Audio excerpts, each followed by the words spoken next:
Hello and welcome to the Fix8'd channel. This is Fix. And I'm BatKnight. Alrighty, here we're talking about what are we gonna talk about, Jake?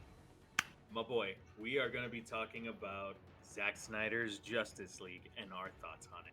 Oh man, dude, you have no idea how long I've waited for this film to come out. Woo! You and me both, man. You and me both. I'm so excited to get into this. I was excited when it was announced. I was excited when I watched it. I'm excited now. This movie has been I've been waiting for this exact film since 2017 when you saw that horrendous. Oh, goodness. Yeah. It, So I just want to throw out there to whoever's listening that this is gonna be a straight up talk about the Justice League movie. We're not gonna jump into any Marvel versus DC debates. yeah, it's We not here. we don't want it. Yeah. So let's talk about the let's start off with the history of the film itself. And you and me had this talk a few weeks ago, and unfortunately Mhm. that video will never see the light of day because I messed that one up. Yeah. So But we could do a brief synopsis of what we're yeah, talking about. let's do an abridged version. So you know more about the history about the film than I do. Right. So go ahead and let us know what happened and how everything was done. Okay, so let's go back to circa 2016 maybe. Batman vs Superman came out. Not a lot of people liked it. I don't really care because I loved it. So then it gets greenlit that Zack Snyder's gonna do a Justice League film.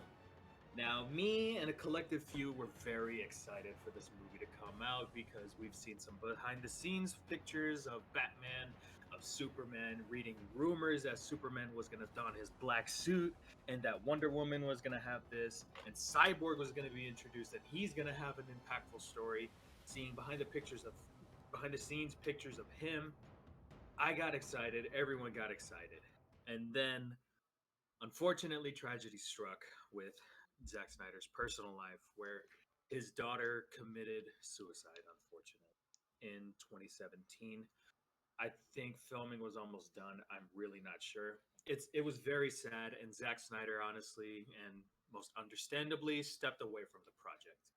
He said he needed to be with his family in that moment to grieve with them, to mourn, and do everything that he needed to do, which was understandable. So then after that happened, Warner Brothers announced that they would change direction with Joss Whedon. Now, some of you may not know Joss Whedon, or some of you do know, since we're all a bunch of nerds here. Let's be honest. Joss Whedon filmed and wrote Avengers and Avengers: Age of Ultron. After that, after that breaking news, some of us were hopeful, some of us were confused, and some of us were downright angry. So, Joss Whedon steps in, the film is finished, and it's released. And what the heck happened? we got we got a dumpster fire of a film. The plot was confusing, the themes were confusing, everything about it was just so bad. From characters feeling out of character, like Batman saying crap like, "Oh yeah, something's definitely bleeding," after getting thrown 10 feet off the ground from Superman. And Superman even saying to Batman, "Do you bleed?" with that horrible CGI upper lip. And it's like, anyways.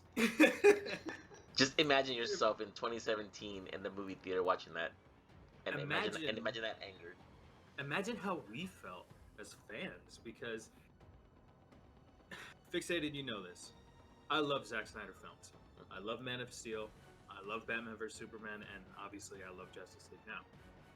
I'll try to be as unbiased as I can because we're trying to do a review. We're trying to be professionals here. But at the end of the day, I was so angry after watching Justice League. In fact, it felt lazy because not only did the writing and the reshoots feel so out of place, the music was kind of lazy too because Danny Elfman was also brought in to do the score because the other music composer named Junkie XL was going to do it.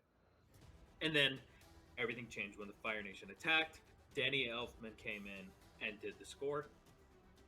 And it felt lazy because Danny Elfman originally did the music for Batman in 1989. Hmm. That music was amazing. But that was 1989. we don't need reshoot or replayed music for a film in 2017. Whenever Batman would show up on the ledge to meet Commissioner Gordon, it sounded like the theme from Batman 1989, which was cool at first. After further viewing and further analysis, I came to the conclusion that that was kind of lazy. It's like, Danny Elfman, you're a great composer. You've done other films. You've done The Nightmare Before Christmas, which was an awesome movie. And now you're doing stuff like this, just rehashing old stuff? What's wrong with you? So, anyways, moving on. The movie came and went. The theater ticket sales came and went. And then Twitter happened. Everybody was confused because deep down we knew this was not Zack Snyder's vision. This is not something he would just shoot out of a cannon and say, let's hope for the best. No, Zack Snyder is not like that. Regardless of your opinion on Zack Snyder, how his direction is, how he is as a filmmaker, you've got to respect the game. The dude is there for a reason, you know? And he's gotten some major hits on his belt for a reason. The point is, Zack Snyder would never do this to fans. Because, in a sense, Zack Snyder is also a fan of what he's filming. So, then the hashtags came around, which started the Release the Snyder Cut. At that time, I personally kind of gave up hope because I'm like, I'm never going to see what Zack Snyder really wanted. And I was like the Hawkeye meme. I'm looking back like, don't do that. Don't give me hope. So you were one of those that never shared the hashtag, is what I'm hearing. Unfortunately, no. Wow. I never shared. Plus, at the time, I didn't have Twitter. Mm-hmm. So I really couldn't say, put my voice out there. Because I'm not too huge into social media, but that's another discussion for another time. So, after that, years went by. And I'm thinking to myself, it's never going to happen.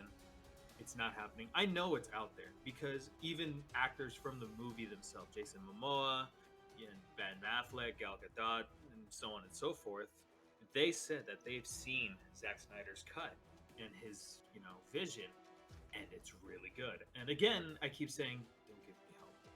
Don't give me hope where there is none. And then 2020 rolls around.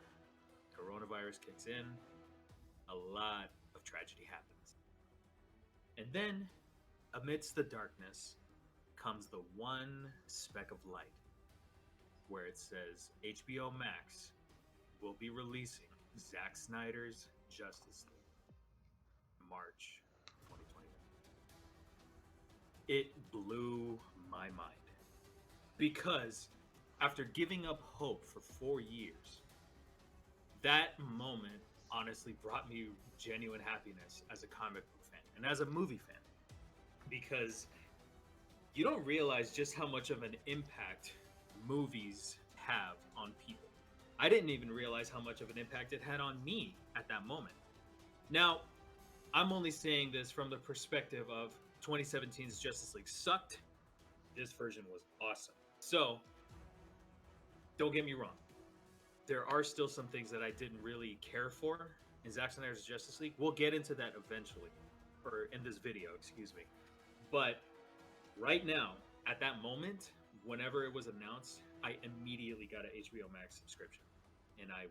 And at the same time, they had a bunch of shows and movies that I haven't seen in years, so I'm feeling great. I'm loving it. And then the movie comes out. And I watched it the very night. The very day it came out, I watched it that night. All 4 hours. A couple of pee breaks.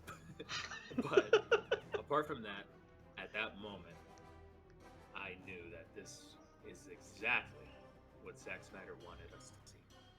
And at the very end, kind of a big, not really a big spoiler alert, but a heads up. At the end of the film, it shows For Autumn, which was his daughter's name. And I genuinely cried because, at the end of the day, this is not only for us, for the fans, it's for Zack and for Autumn, because I'm 100% sure this isn't what anyone wanted to happen, but it did. And this was, I feel, in a way, closure for Zack Snyder to say that he did his job. Mhm. He did what he needed to do. He shared his vision with the fans, and here we are discussing it now.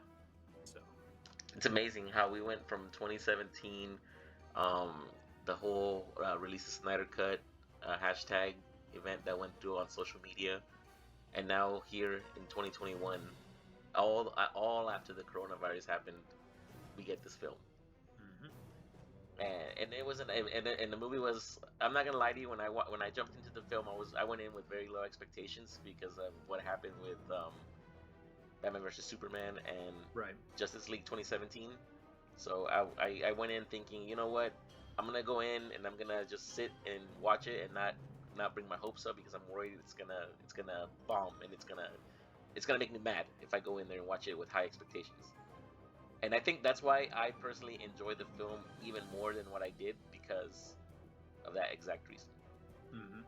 Exactly. Yeah. And I gotta tell you, it's crazy because, like I said earlier, not a lot of people really liked Batman vs Superman, and it's funny because those same people in 2021 are rewatching it, giving it another chance, and saying that they like it. Well, I mean, So in a way, the film. Let's put it this way: the original cut that was released in theaters was inferior to the rated R cut that he released in DVD a few months or a few years later. which I bought. I'm pretty sure you've seen the two, right? Yeah, when I bought the Blu-ray, Hmm. it came with both the theatrical cut and the what's called Ultimate Edition.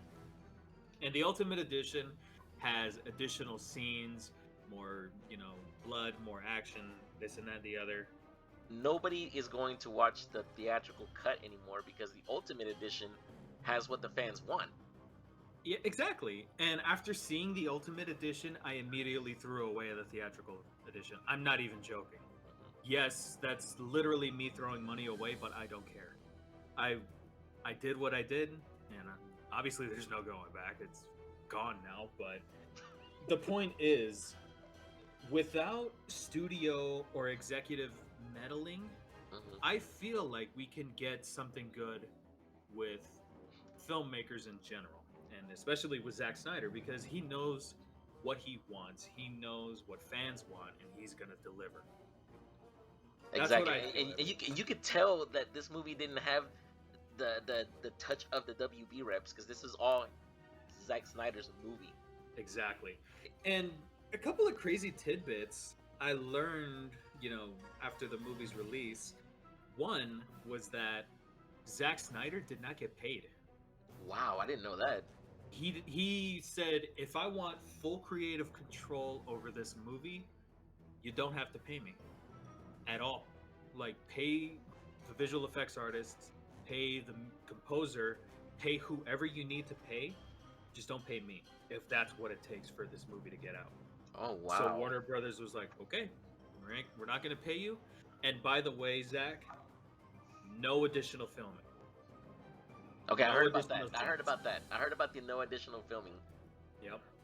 Yeah. And you know what Zack Snyder did? Oh, I know exactly what he did. He filmed the nightmare scene. It's like, Let's put it this way: he perfected the nightmare scene. true. Yes. He Oh, perfected man. it. But Mhm. that's gonna be talked about on the next section of this video. Exactly. Right now, we're talking about circa 2017 to now. We finished that part, so now we can get into our movie review.